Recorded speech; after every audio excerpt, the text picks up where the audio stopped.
Channel और आज हम डिस्कस करने वाले हैं ज्योग्राफी के डिटेल सिलेबस के बारे में। जितना डिटेल सिलेबस आपको यहाँ पर मिल जाएगा, इतना डिटेल सिलेबस आपको कहीं नहीं मिलने वाला। पूरे यूट्यूब पे देख लेना, इतना मैंने माइक्रो टॉपिक से सिलेबस को डिवाइड करके रखा हुआ है जो आपको एकदम आसानी से समझ में आ जाएगा। तो ये वीडियो बहुत ज़्यादा इंपॉर्टेंट होने वाली है जो यूपीएससी की प्रिपरेशन करने। तो अच्छे से वीडियो को देखना और एक एक टॉपिक को पेन और कॉपी लेके कोई बैठ जाओ, उसको नोट करते रहना या फिर स्क्रीनशॉट लेना। स्क्रीनशॉट में थोड़ा बहुत कन्फ्यूज़न हो जाएगी, इसलिए मैं कह रही हूँ नोट करते चलो मेरे साथ साथ, मैं बोलती जा, उसको नोट कर लो कहीं ना कहीं। सबसे पहले स्टार्ट करते हैं ब्रह्मांड। तो ब्रह्मांड में क्या क्या टॉपिक्स पढ़ने हैं हमें?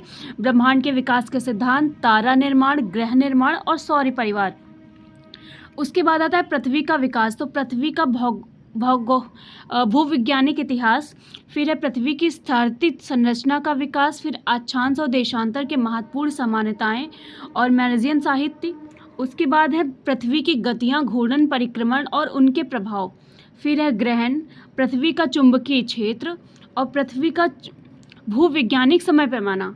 नेक्स्ट टॉपिक क्या है? पृथ्वी पर जीवन की उत्पत्ति। उसके बाद हमारा आएगा भू आकृति विज्ञान। भू आकृति विज्ञान में क्या पढ़ेंगे? पृथ्वी का आंतरिक भाग जिसमें क्रस्ट, मेंटल कोर।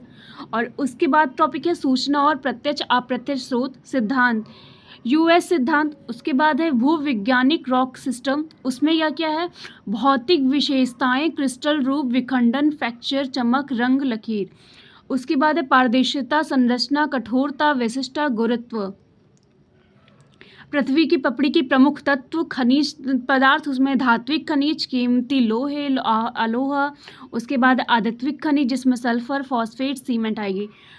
नेक्स्ट है चट्टानें जिसमें खनिज के कुल हैं। उसके बाद हमारा टॉपिक आएगा भू आकृति प्रक्रियाएं, उसमें है पृथ्वी की सतह, अंतर्जनित बल, बाहरी जनित बल। फिर है भूकंप और ज्वालामुखी। भूकंप और ज्वालामुखी में क्या क्या है? भूकंप और उनके प्रकार, आवृत्ति और तीव्रता, आग की अंगूठी, रिंग ऑफ फायर। उसके बाद है ज्वालामुखी प्रकार से संबंधित अवधारणाएं।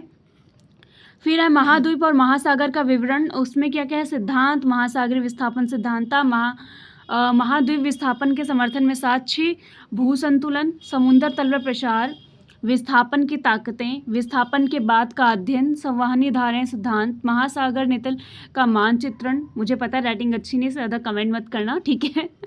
और प्लेटोटेक्निक सिद्धांत, प्लेट सीमाएं जिसमें अपसारी अभिसारी परिवर्तन, फिर प्लेट संचलन की दरें, फिर प्लेट संचलन के बल, भारतीय प्लेट। उसके बाद है स्थल और उनका विकास, उसमें क्या क्या है? कारण, भू आकृति प्रक्रियाएं, फिर है भू आकृति एजेंट। देखो जो ब्लैक से है वो हेडिंग होगी, जो उसके बाद मतलब ये जो एरो बन के जा रहे हैं ये इसके अंदर के टॉपिक्स हैं, ठीक है। और भू आकृति एजेंट और उनके प्रभाव। फिर है अपरदनात्मक भू आकृतियाँ, डिपोजिटल लैंडफॉर्म, भूजल, क्रिस्टल स्थल कृतियाँ, फिर लहरें और धाराओं का प्रभाव। फिर अपक्षय। अब देखो अपक्षय के अंदर कितने कितने टॉपिक्स हैं, ये सब इसके टॉपिक्स हो गए। कारक, भूवैज्ञानिक, जलवायु, स्थलकृति, वनस्पति, प्रमुख प्रक्रियाएं, रासायनिक, भौतिक या तंत्रिक, जैविक। उसके बाद है रासायनिक में बल रासायनिक क्रियाएं, भौतिक बल, गुरुत्वाकर्षण, विस्तार, जल दबाव। फिर है जैविक अपक्षय, उसमें दुनिया भर में भू आकृतिक के महत्वपूर्ण डेटा।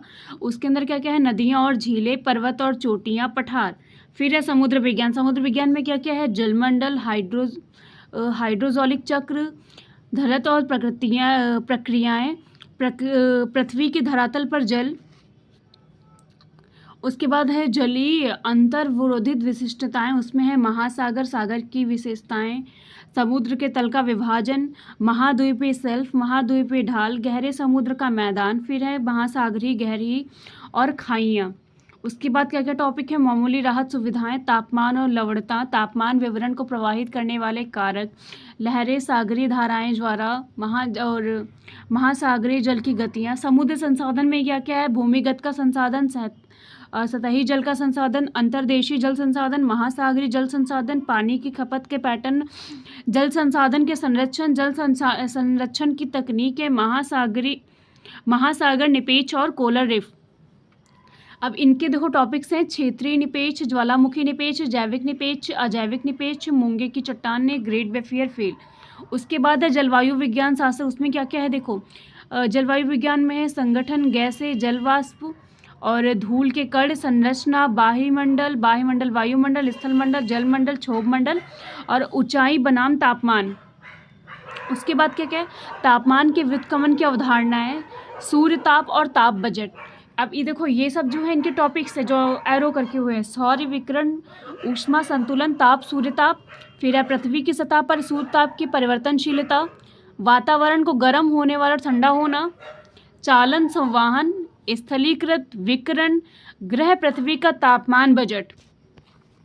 फिर है हवा दबाव और वेल्ट। अब इसमें है वायुमंडल परिसंचरण और मौसम प्रणाली, वायुदाब, पवन की गति, दिशा को प्रवाहित करने वाले कारक, दबाव ढाल और बल, और घर्षण बल और कोरियोलिस बल, दबाव और हवा, वायुमंडल ताप का अक्षांशीय परिवर्तन। उसके बाद है दबाव बेल्ट का उद्भव, महाद्वीपीय और महासागर का विवरण, विभिन्न प्रकार की पवनें, मौसमी स्थानीय पवन आदि। फिर एयर मास फ्रंट, साइक्लोन और एजेट स्ट्रीम। उसमें हमारा है गजर के साथ वर्षा, तूफान, मानसून। फिर है वर्षण में वातावरण है पानी, जल वाष्प और इनके प्रसार, वर्षा के वैश्विक स्तर और बादल, विभिन्न प्रकार के बादल, बादलों का विकास। और विश्व की जलवायु क्षेत्र में है कोपन और जलवायु क्षेत्र का वर्गीकरण। फिर विश्व जलवायु, the hot wet equatorial climate. उसके बाद है उष्णकटिबंधीय मानसून और कटिबंधीय जलवायु, समुद्री जलवायु। फिर संवहन, सुड़ान वायु। फिर है गर्म मरुस्थल और मध्य अक्षांश मरुस्थलीय जलवायु। फिर है गर्म शीतोष्ण पश्चिमी मार्जिन भूमध्य सागरीय जलवायु। फिर है शांत शीतोष्ण महाद्वीपीय साइबेरियाई जलवायु। फिर है शांत समशीतोष्ण पूर्वी मार्जिन लॉरेंटियन जलवायु। फिर है आर्कटिक या ध्रुवीय जलवायु। फिर है मृदा की विशेषताएं। मृदा की विशेषताएं में कौन कौन से टॉपिक है, मृदा निर्माण के उत्तरदायी कारक, मृदा निर्माण के चरण, मृदा बनाने की प्रक्रियाएं, मृदा प्रोफाइल और क्षितिज, मृदा का वर्गीकरण, मृदा अपर्दन और संरक्षण, वनस्पति संसाधन, प्राकृतिक वनस्पति के प्रकार।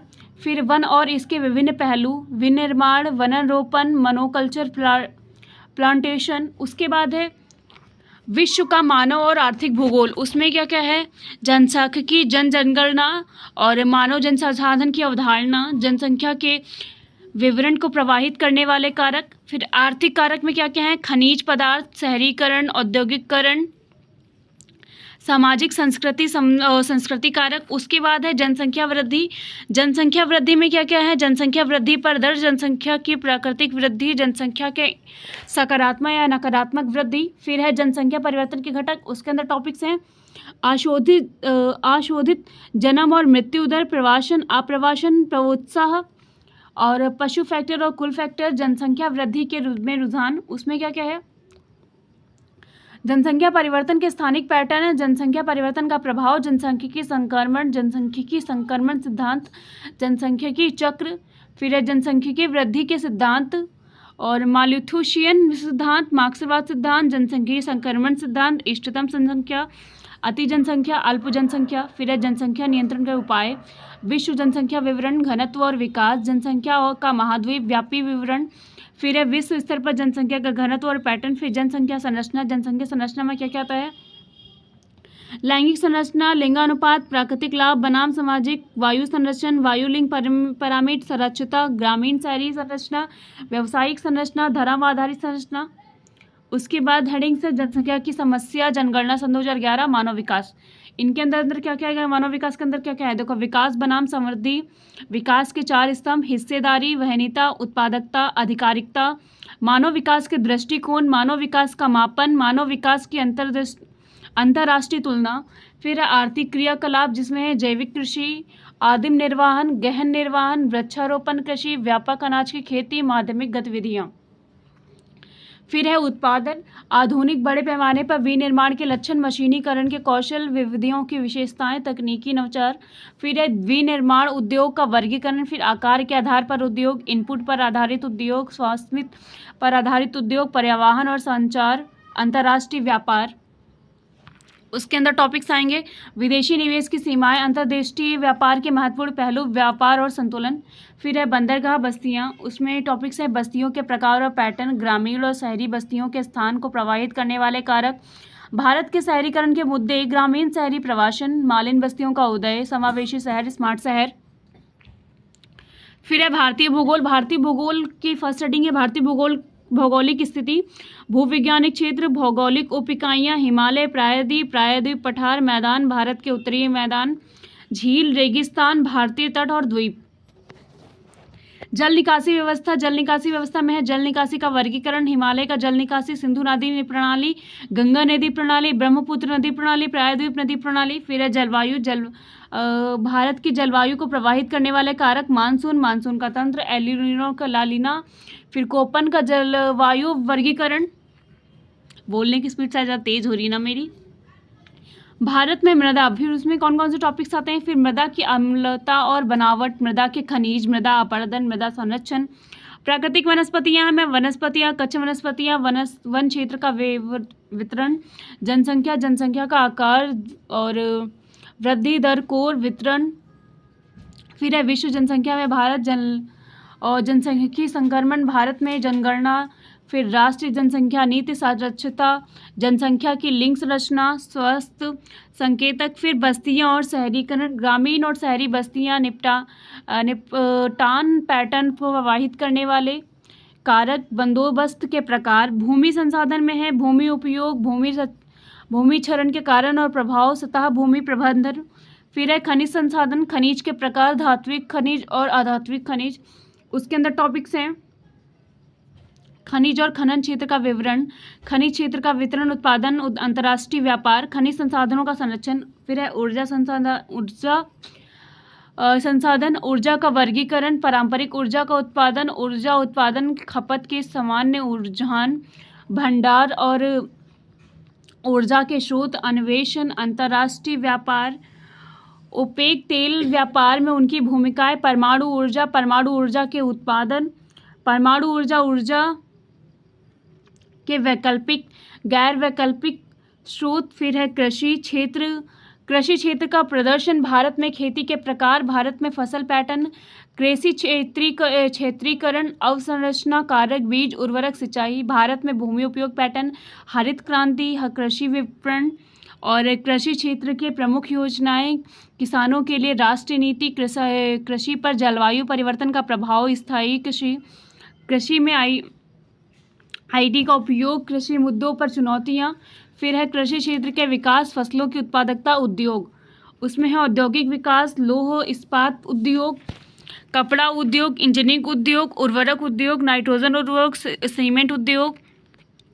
फिर औद्योगिक क्षेत्र, औद्योगिक क्षेत्र की विशेषताएं। एक, औद्योगिक क्षेत्र का परिसीमन, दुनिया में प्रमुख औद्योगिक क्षेत्र, परिवहन का महत्व और विकास, परिवहन के साधन, परिवहन लागत और आर्थिक दूरी, परिवहन के परिचालन लागत, सरकार के परिवहन नीति, महासागर में परिवहन मार्ग, अंतर्देशीय जलमार्ग, पाइपलाइन परिवहन, पेट्रोलियम पाइपलाइन, गैस पाइपलाइन, परिवहन क्षेत्र के लिए नया विकास, ग्रामीण विद्युतकरणीय निगम, अवसंरचना परियोजनाओं का समय और लागत बढ़ जाती है, अवसंरचना परियोजनाओं का समय और लागत बढ़ जाती है। राष्ट्रीय अवसंरचना निवेश कोष, औद्योगिक क्षेत्र की नई पहल, PSU का विनिवेश। फिर है विश्व क्षेत्रीय भूगोल, फिर है महाद्वीप, देश और शहर, महाद्वीपीय शहर और दुनिया के महत्वपूर्ण शहर, नदियों के किनारे बसे महत्वपूर्ण शहर, कुछ शहरों, राज्यों और देशों के बदले हुए नाम, देश, कस्बों और विशिष्ट नाम, भौगोलिक विशेषण, विश्व के देशों का क्षेत्रीय समूहन, विश्व देशों का आर्थिक वर्गीकरण। तो ये हमारा पूरा का पूरा जो था ये ज्योग्राफी का सिलेबस था, ये बहुत इंपॉर्टेंट था, इसे अच्छे से कहीं से नोट करके लिखना। इतना डिटेल्स सच में नहीं मिलने वाला जितना डिटेल्स मैंने दे दिया है। और वीडियो अच्छी लगी हो तो बस लाइक कर देना, शेयर कर देना, सब्सक्राइब कर देना। जय हिंद, जय भारत।